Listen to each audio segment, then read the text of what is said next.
Bom dia a todos, queridos e amados irmãos e irmãs. Estamos aqui para nos colocarmos diante do Senhor, da Sua palavra, do Seu amor e da Sua graça que querem visitar os nossos corações. O Evangelho deste sábado é o Evangelho de Mateus, capítulo 13, versículos 24 a 30. Mateus 13, 24 a 30. Invoquemos o Espírito Santo, em nome do Pai, do Filho e do Espírito Santo. Amém. Vinde, Espírito Santo, e enchei os corações dos vossos fiéis, e acendei neles o fogo do vosso amor. Enviai o vosso Espírito, e tudo será criado, e renovareis a face da terra. Oremos. Ó Deus, que instruístes os corações dos vossos fiéis, com a luz do Espírito Santo, fazei que apreciemos retamente todas as coisas, segundo o mesmo Espírito, e gozemos sempre de sua consolação.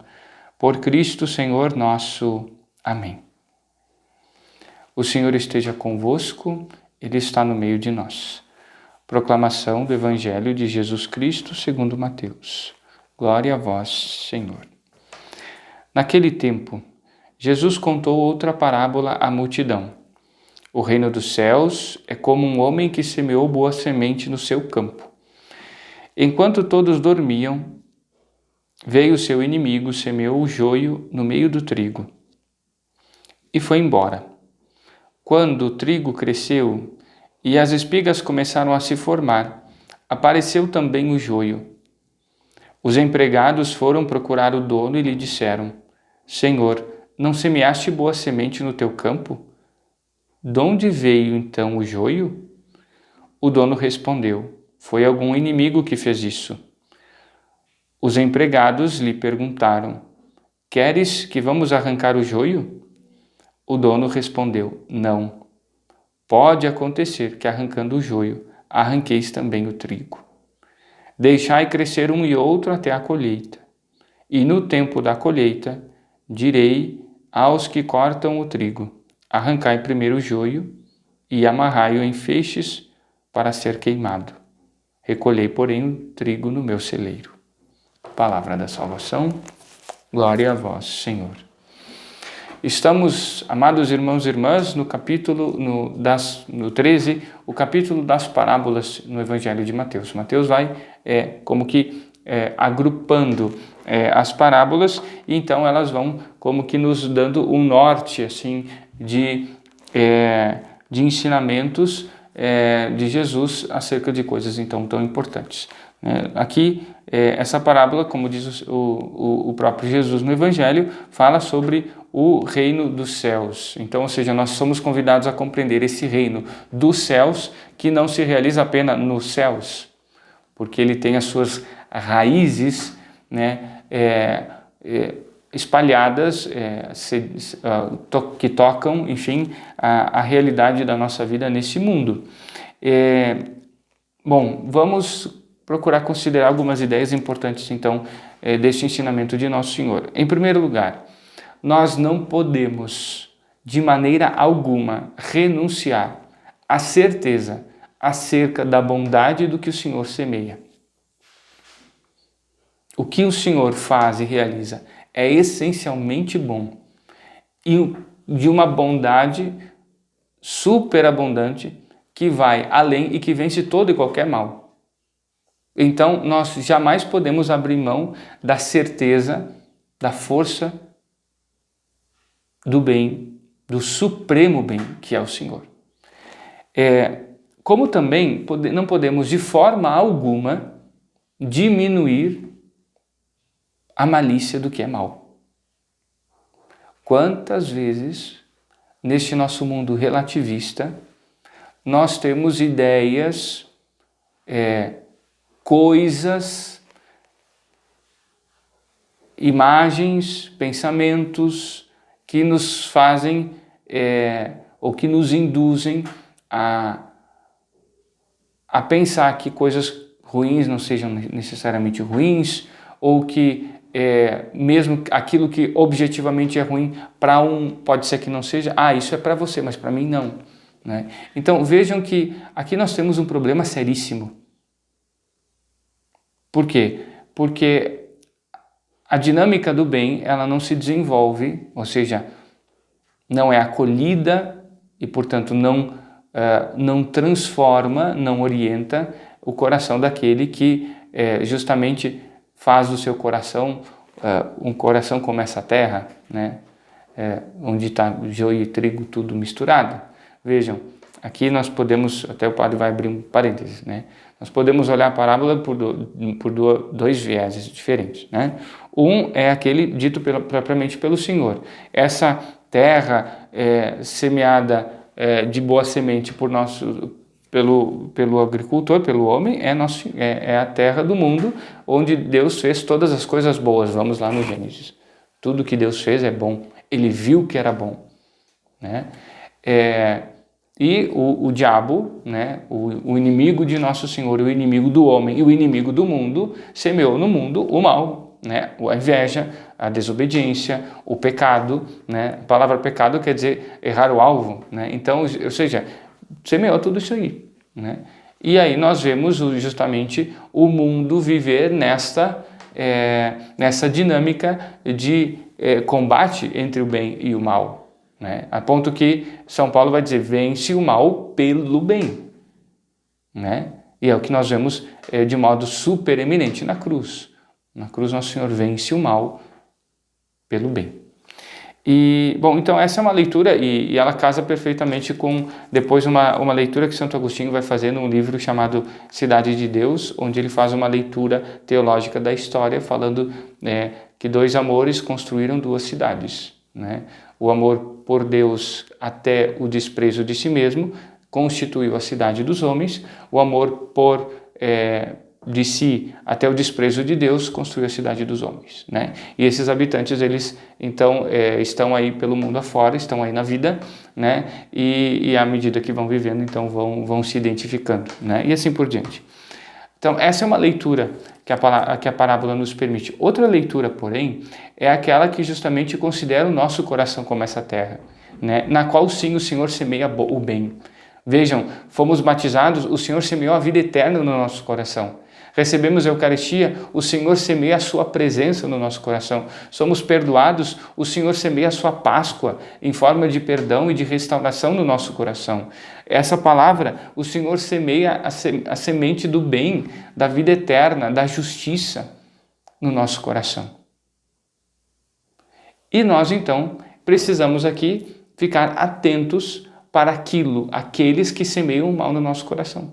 Porque se nós nos deixamos envolver, ou seja, permitimos que esses inimigos da nossa alma, inimigos da nossa salvação, né, estejam aí a semear as suas maldades, as suas malícias no nosso coração, né, nós vamos deixando com que essas coisas tomem proporções maiores. De todo, logicamente, é quase impossível, né? Ou seja, males a gente sempre vai experimentar nessa vida, né? Mas, e Nosso Senhor sabe tirar proveito, né, dessas coisas. Mas a grande questão aqui é justamente essa, né? Então, de nós sabermos olhar para o nosso coração e compreender aquelas coisas que alimentam o bem, né? E que, portanto, alimentando o bem, nos mantém unidos ao Senhor, e na lógica da sua graça, porque justamente vão nos manter na sua presença, na sua graça, e portanto vão nos fazer passar pelos males, vencendo o mal pelo bem, né? Males nessa vida nós sempre teremos, né?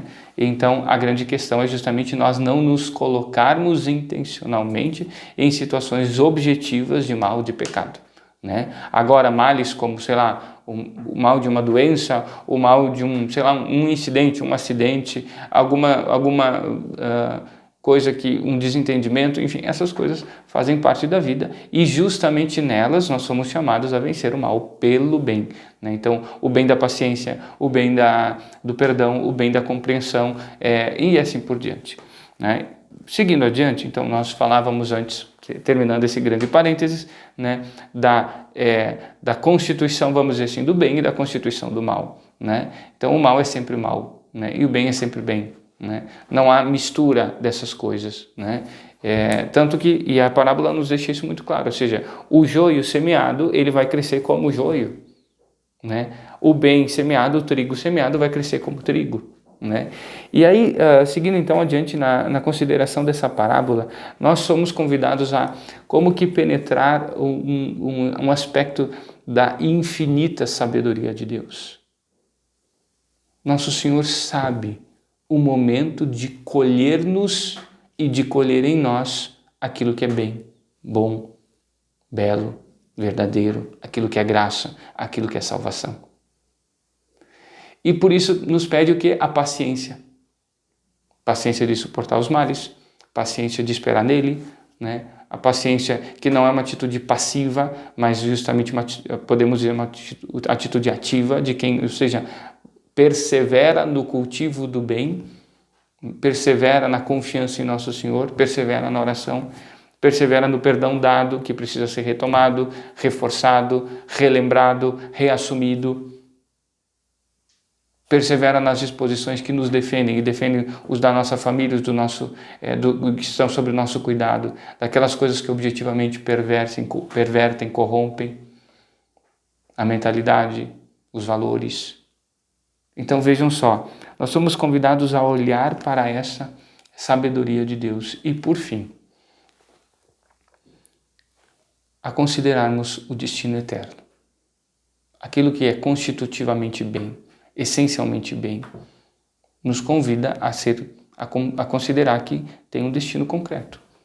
O ser guardado no celeiro do Senhor é continuar pertencendo a Ele, porque sempre foi dele. Ele que semeou o trigo. Agora, o que vai ser amarrado, recolhido, lançado ao fogo, vai se perder, é aquilo que sempre esteve perdido.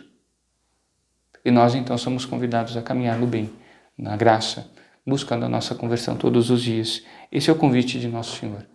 Mas justamente lembrando que então, constitutivamente, ou seja, na nossa essência, nós somos guardados por Deus para o bem. Ele semeia em nós a boa semente do seu amor, da sua graça, dos seus sacramentos, da sua palavra, da sua presença, que nos acompanha sempre, mesmo nos momentos de maior dificuldade, mesmo até nos piores pecados. Nunca nos abandona. Confiemos na bondade, na força, na sabedoria, na graça deste que é o nosso sumo bem, que é nosso Senhor. Louvado seja nosso Senhor Jesus Cristo, para sempre seja louvado. Vamos passar para os nossos avisos. Então, nós temos na sexta-feira, dia 29, o nosso Café e Razão, às 19h30, no Salão São José. O tema é democracia, o que ela significa realmente. Vejam, nós estamos num tempo em que precisamos nos preparar para as eleições, né? E a fé ilumina a visão da sociedade como um todo, ou seja, a fé nos convida a assumirmos uma missão e uma posição, coerente diante do cenário do mundo em que vivemos, né? Nós precisamos vencer aquela tendência e tentação que nos impõe, né, quase que goela abaixo, daqueles que dizem que a fé é um fato privado. Você vive a sua fé lá no cantinho escuro da sua casa, né, no interior do seu coração. Se quiser falar com Deus ou não, resolva isso consigo mesmo. Não.